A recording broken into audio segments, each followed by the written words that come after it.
het was een beetje open deur, hè? He's going to tell you more about it. Please welcome to the stage the man, Casey Neistat.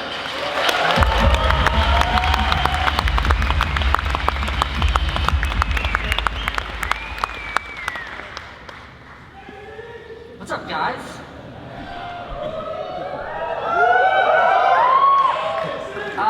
So I am the founder of a technology company, and I make videos and put them on the internet. That's what I do.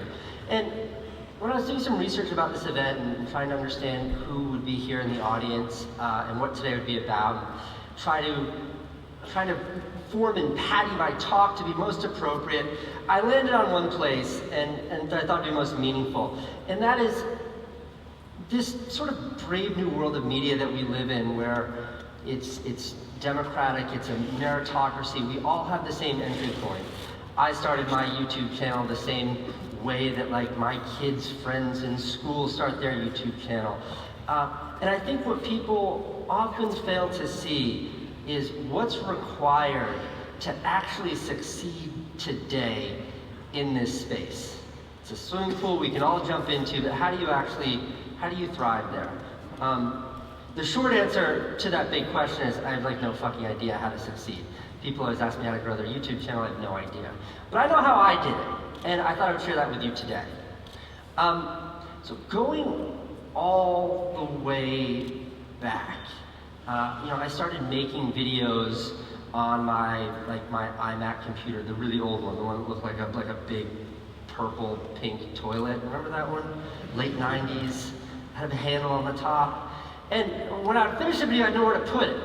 So I used to like upload them to my iDisk server and then email people my password, and they would go on there, log on, put in my password, and then download the QuickTime video, and then they could watch my video. But it worked. That was a way of me getting my content in front of other people. And I absolutely fell in love with that. I fell in love with this idea of being able to share something that I made, something that was important to me.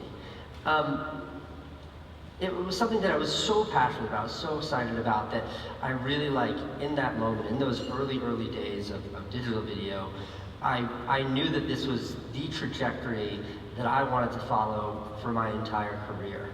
I didn't know what that meant, and I think that lack of understanding of what the future might hold for someone like me is probably more true today than it was 16, 17 years ago when I started. That is, when you sort of make that decision, when you decide to choose a career, or to pursue a career, or to pursue a passion that is in this landscape, you have no idea how it might manifest. There are people today who call themselves Snapchat influencers, and they make a living doing just that. I think I heard someone laugh when I said that, but I have a friend who's a Snapchat influencer. That's all he does, and last year he made over $1 million. So I think that there's a lot more to it than most people, especially people who are entrenched in the media world, give it credit for. But the risk, and this is a risk that I didn't understand 17 years ago, but is more vivid now than ever, is that the trajectory, what this space is going to look like in the future, is this wild unknown.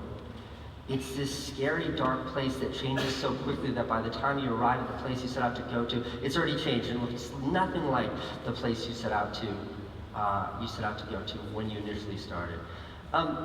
So for me, I started because I had nowhere else to go. I had nowhere to put my videos, so I dumped them on that iDisk. My dream was to one day have a TV show. My dream was to make movies that people went to the theaters to see. That was the fucking pie in the sky. That was the ultimate. I couldn't imagine something that was greater than someone buying a movie ticket and going to see my movie, or getting accepted to the Sundance Film Festival. These were the benchmarks of success in media when I was a kid. These were the things I set out to do. So my bio, what it looked like is I moved to New York City. I was like a bike messenger, which is the most horrible job ever. On top of getting hit by cars all the time, I had a cell phone. This is in the early 2000s. Remember when you had to pay for minutes? You only had a certain amount of minutes? Well, the amount of minutes that I would use in a given month to be a bike messenger, the cost of them exceeded my paycheck as a bike messenger. So it was a net loss. I used to lose money being a bike messenger. But I made videos. I made videos while I did it, and I loved it. But I slowly found my footing. I found my footing in that people would hire me to make like wedding videos and birthday videos, and anything that anyone would write me a check to do that involved a camera, I would take. It was a hustle. It was a hustle like nothing else. It was an absolutely terrifying, scary, horrible, beautiful, wonderful place to be. I never knew how I might make a living. I never knew where my next paycheck would come from, but I was doing something that I was truly passionate about.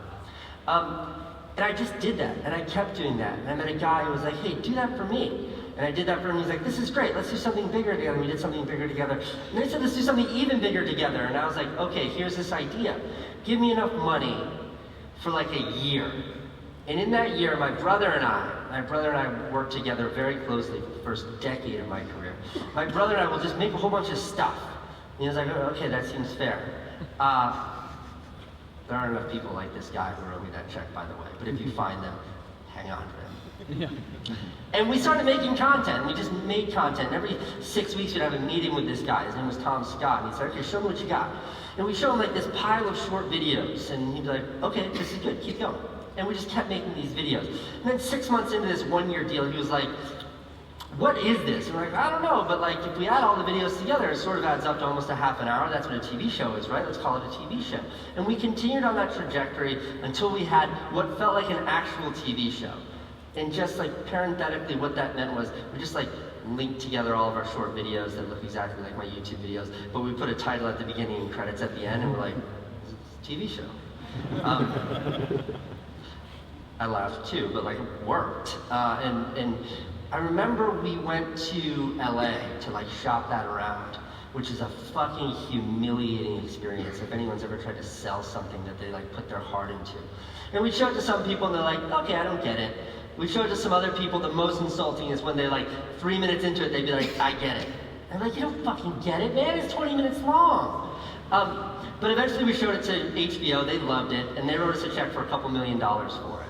And that show went on HBO. And then the years after that, I did make feature films that were accepted and invited and brought to and screened at the Cannes Film Festival and the Sundance Film Festival.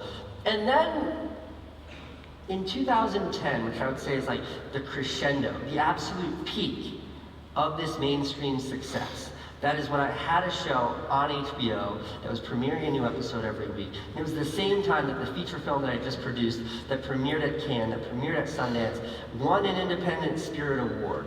And I like got to go on stage and accept this award from like a beautiful movie star. And like my parents got to see it on TV. And I was like, they let me carry the fucking award on an airplane. This thing is like a weapon. But the guy was like, all right, come on through.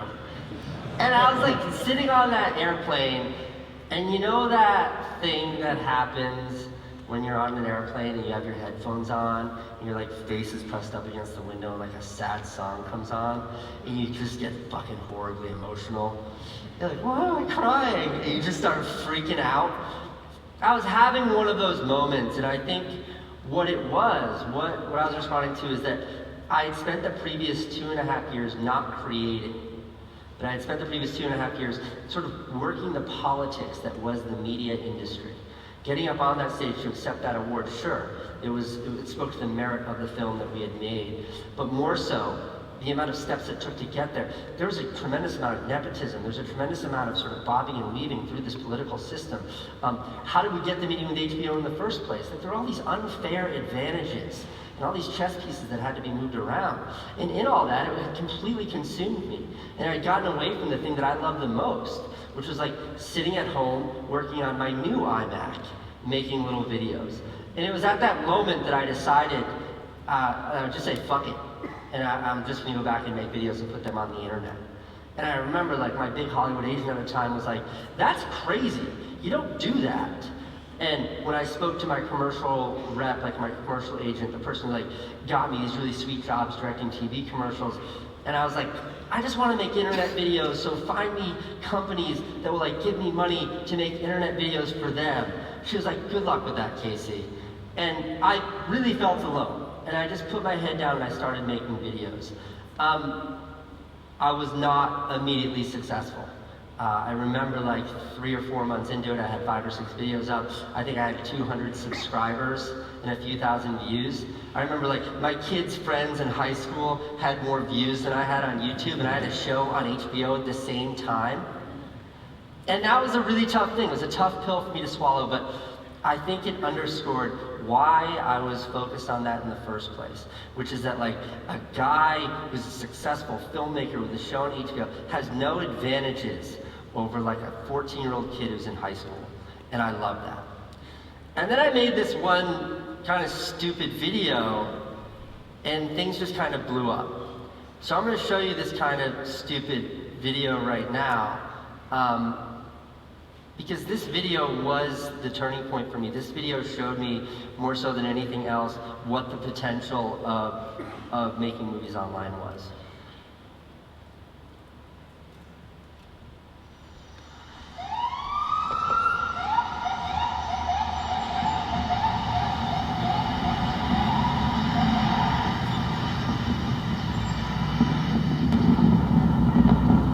Getting a ticket for riding my bike not in the bike lane. Guilty, not guilty. What's the fine? You're a bicyclist, so it's anywhere from $10 up to $130. Right? But it's a bicycle summons. The bicycle summons if you're not riding the bicycle. You know, Like a red light.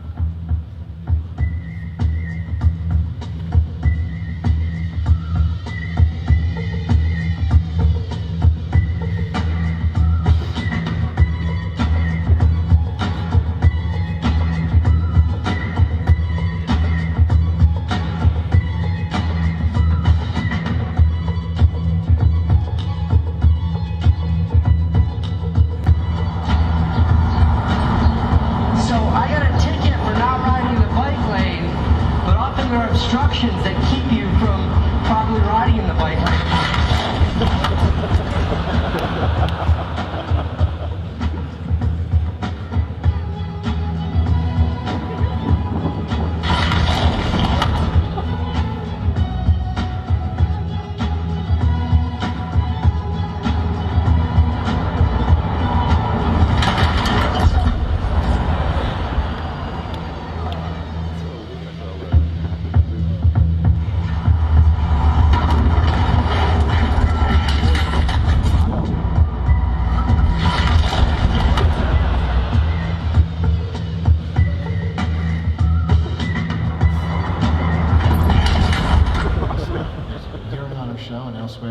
The police continue to crack down on biking infractions. As the number of bikers explodes throughout the city, ticketing is on the rise. Casey in Manhattan, you got a ticket this month? Yeah, I got a ticket about 3 weeks ago for riding my bike not in the bike lane. Not in the bike lane. Alex is holding up a sign that says, you could have just said it. Oh, okay. His sign says, not illegal. Yeah. I wish I'd known that before I paid the $50 ticket. Well, so...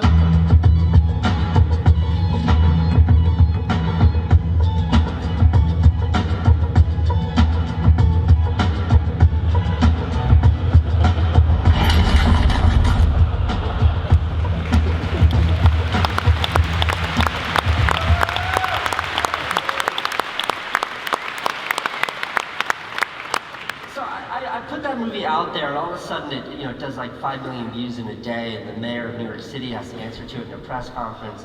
The New York Times calls me and they're like, hey, will you make videos like that for us? And I was like, sure, you're calling the right guy. And all sorts of wonderful things happened. But the thing for me, the thing that affected me the most was I didn't have to ask anyone's permission to make that movie. I was like pissed off, so I didn't want to have to pay that $50 ticket, and I was like, this is bullshit, so I went and made a video about it. And that was it. There was no filters between me and what ended up being close to 20 million viewers. I wanted to create something, so I created it, and then I shared it with the world. All of that politicking, applying to film festivals, getting the right meeting with the right person, having an agent tell me this isn't good enough for the internet, this isn't good enough for... None of that existed. It was just me and an audience. Like, that was the beauty of the internet. That was the beauty of all of it. So I continued on that trajectory, and I committed everything I had and everything I was and everything I was doing to creating movies online. And That was 5 or 6 years ago, 5 years ago. 6 years ago, 5 years ago, 520 movies ago. It's a lot of movies. And in that time, there's been so much I've taken. I think that the entire landscape of media has changed wildly. I think it used to be called digital media and then online media, and now it's just called media. And the movies and the kinds of works that I put out, sometimes I call it a vlog and sometimes I call it a show. And I think at the end of the day, people have a finite amount of time, and what they commit their eyeballs to is what they like. And I think the internet's doing a really wonderful job of furthering that. When I was a kid, I watched Nickelodeon and MTV because I had nothing else to watch. This is what was being served to me, so that's what I consumed. But now media and the way and the places in which we consume it, they're ubiquitous. They're everywhere, and you can see exactly what you want to see, which makes a wildly competitive landscape. There are so many eyeballs and so many hours in a day, and how do you get in front of people? You have to make content that people want.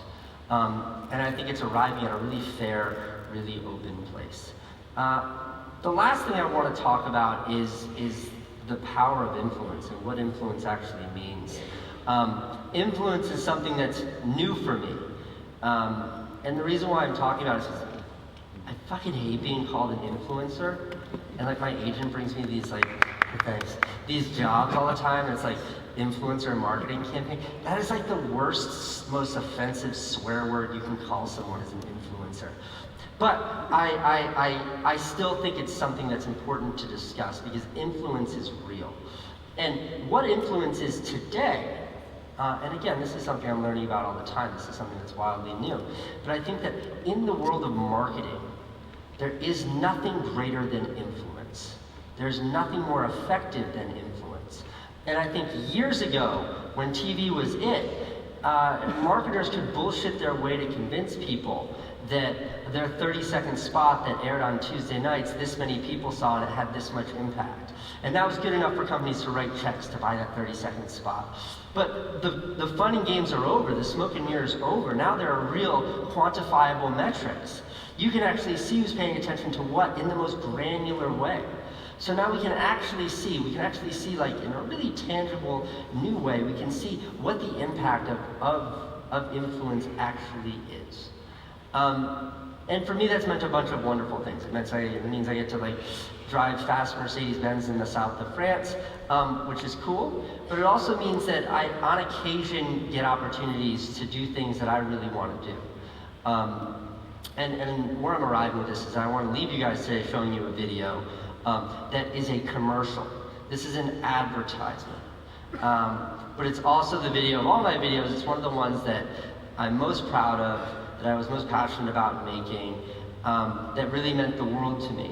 But the only reason why I was in a position to create the video that I'm about to show you guys is because of a combination of all the factors that I talked about today. And ultimately, the influence that all of those factors have lent to me. So when a company comes to me and they say, here's some money, will you advertise our product? I say okay, and I'm put in a position where I can make a movie like this. I'm gonna walk off the stage after I play this movie, so I'm just sort of preparing you for that. But thanks for being patient. Don't applause. Thanks for being a patient audience. Okay.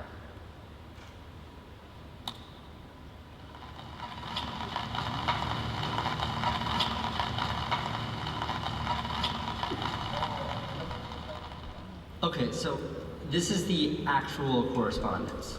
Dear Casey, 20th Century Fox is releasing a new movie, The Secret Life of Walter Mitty. We want to run a campaign under the concept, Live Your Dreams. The collective theme of this initiative will be to motivate, inspire, and give people a catalyst to do something they've never done. We'd like to know if you'd be interested in creating a video about living your dreams. And this is the actual response I sent to them. Here's my concept.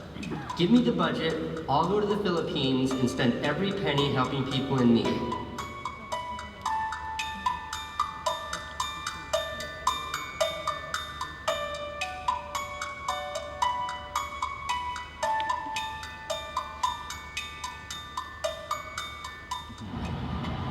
Okay, so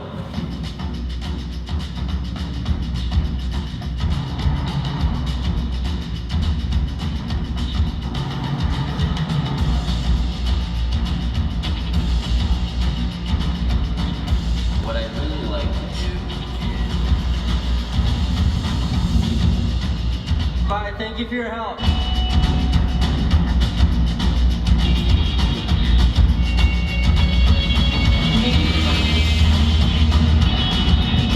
So we're gonna try to clean this place out. How many of these do you have?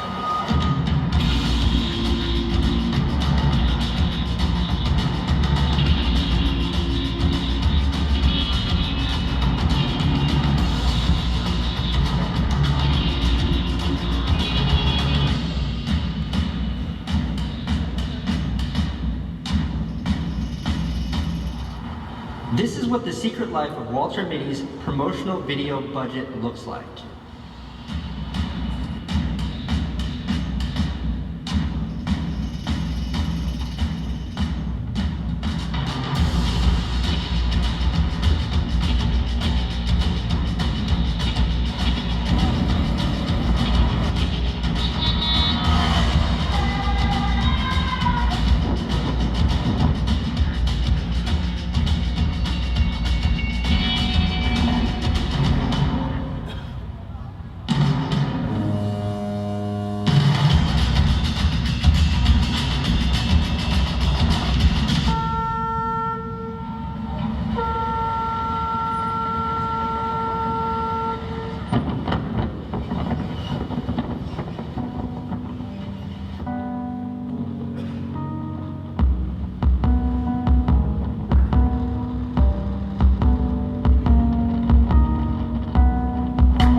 So we just arrived.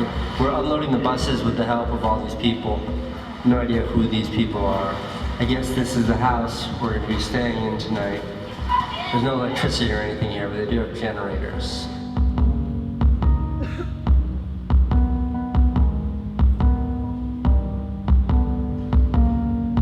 That's 500 bags, so we have 500 more to go.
I don't think that we bought enough food.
Thank you, guys.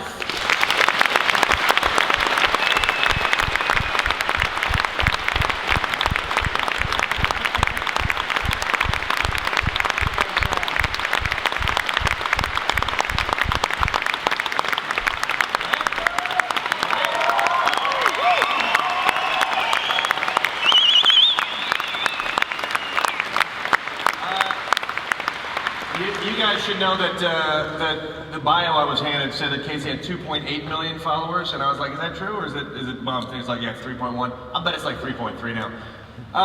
That was such a moving film that we just saw, and for the record, way better than The Secret Life of Walter Mitty. It's ironic, I think, Casey. Man, I love Ben Stiller. Okay. So it's ironic that you're in Amsterdam and you're showing us that film that sort of started you off with the bike lanes, because of course that is so not a problem here, right? We got great bike lanes. There is some shit that is illegal even in Amsterdam, and you did it yesterday, is my understanding. And yeah, there's a bit of a part 2 to I think what you're about to show. Yeah? Which was that I got in trouble yesterday. Really? You guys told me you got all the permits and stuff, and then I got these motorboat cops being like, you didn't have the right permits. I don't think there is such thing as the right permit. I think when Boris says he got the permit, what he means is we'll apologize later, and it'll work out fine. Well, let's say I don't want to keep anybody in the dark. We'll just say this. I think this is a setup enough, but you set it up more if you want. There is some shit that's illegal in Amsterdam. Is there more to say? I think it'll quickly become apparent. Yeah, this, I think we're about to show you a video that's a TNW production with Casey Neistat. Right? There you go, TNW production, Casey Neistat, and without any cooperation from the Dutch water police. Let's see it. Let's see the video.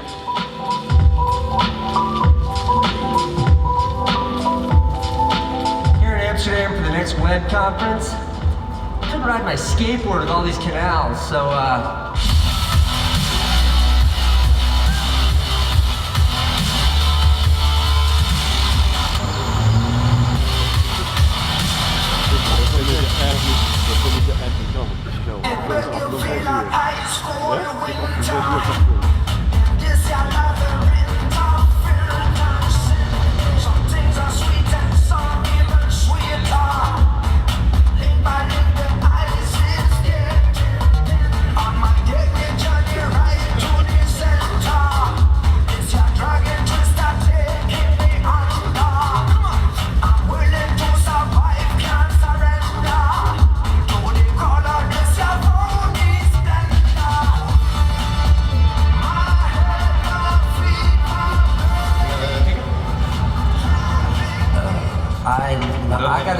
I gotta go back to my hotel. Yeah, I'll be. No, I know people. I got a +1. Casey! Casey!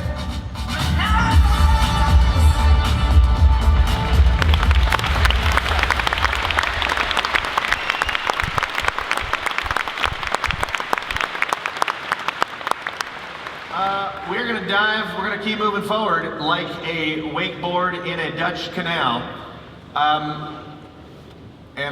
Everybody staying put, that's awesome, that's the right decision. Great. Then we jump right in. Our next speaker is Ryan Holiday.